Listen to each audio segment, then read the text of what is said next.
officers shot and critically wounded a man who had a weapon near the White House on Friday afternoon. Officials said the man approached a security checkpoint holding a gun and refused multiple orders to drop it. The person was then shot once in the chest and taken to a nearby hospital with serious injuries. The shooting caused the White House to enter a temporary lockdown, which was lifted at 4 p.m. Eastern Time. Authorities are investigating the incident and have searched what they believe is the gunman's vehicle. President Obama was on a golf trip at Joint Base Andrews at the time. The White House says he was briefed on the situation.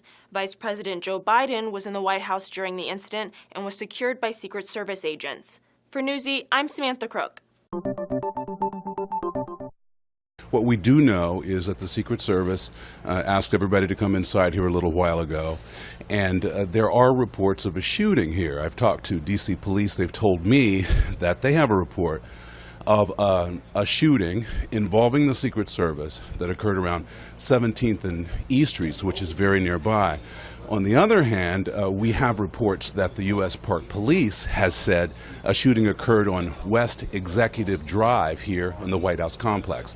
That's significant because West Executive Drive is a secure area. Presumably only invitees or people who hold badges to get into the White House complex can get into that secure area. So conflicting reports of shootings from two different law enforcement agencies here in the Washington area that a shooting has occurred somewhere on or near the White House grounds. And that is about all we know.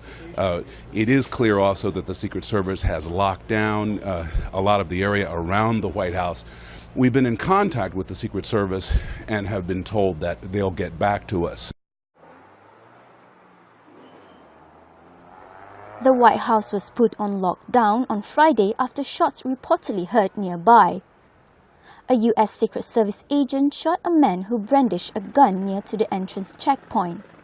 A tourist from Texas, Taylor Cates, said that the man who looked like in his mid-20s walked to the gate of the White House while holding a gun in plain sight. So as we were walking through, I look over to my right and there's a man walking towards us. So I grabbed my boyfriend's hand and I said, "Do you see that gun right there?"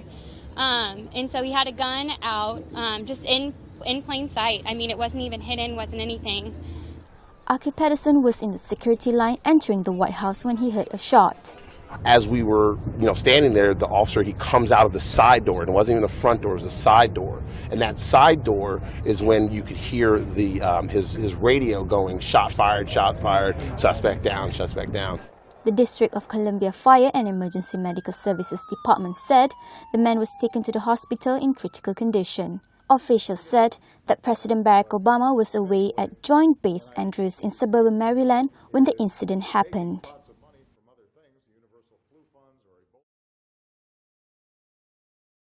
Are just joining us. Let me just read for you precisely CNN's reporting as it stands right now as far as what's happened in the last few minutes there at the White House.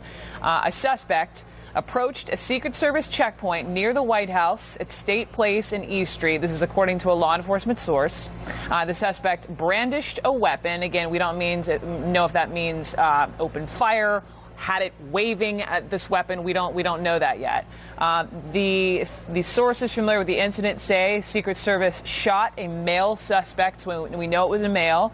The suspect was shot in the abdomen and has been taken into custody. The vice president was secured on the White House complex during the incident. So we know the president wasn't on property, the vice president was and was secured. The suspect's condition is unknown. Let's go to our justice correspondent, Evan Perez, for what he knows. Evan. Hey, Brooke, that's the breakdown at this moment of what happened at the White House. We were trying to figure out whether or not where exactly this took place. This took place on the west side of the White House, and we now know that, as you might imagine, when something like this happens, agencies from all over the place, from the FBI, the ATF, Secret Service, Park Police, all converge on this one location. In light of all the recent incidents, the fence-jumping incidents at the White House, there's been a lot more measures taken to try to make sure that anyone who approaches the gates inmates, anybody who approaches the complex, they keep an eye on them and they make sure they can keep them away from the fences. They've moved some of the fencing out to make sure that people can't easily just jump over the fence and try to get into the complex. There's a lot of increased security measures that have been taken, and so today you can see some of those measures coming into play. We know that the suspect who brandished this weapon was shot in the abdomen, and now he's been taken to a hospital. We don't know that the suspect's condition, but we certainly don't know whether or not he was able to fire a shot. We do know that these were uniformed security from the Secret Service. These are the officers who wear white uniforms, white top uniforms, that were responsible for bringing this suspect down. Brooke. All right, Evan. We are back on what's proving to be a busy Friday here in New York and elsewhere. In addition to the details we just learned before the break about the investigation into the downing of Egyptian Air Flight 804, we've been covering a breaking news story in our nation's capital. Single suspect shot, taken down outside a guard location. Let's call it 2 buildings away from the White House, but in the White House complex. This amateur video just coming in to us from, I believe, Snapchat shows some of the early moments after the shooting. Pete Williams has been working the phone and his sources since that moment and is with us from our D.C. newsroom. Pete?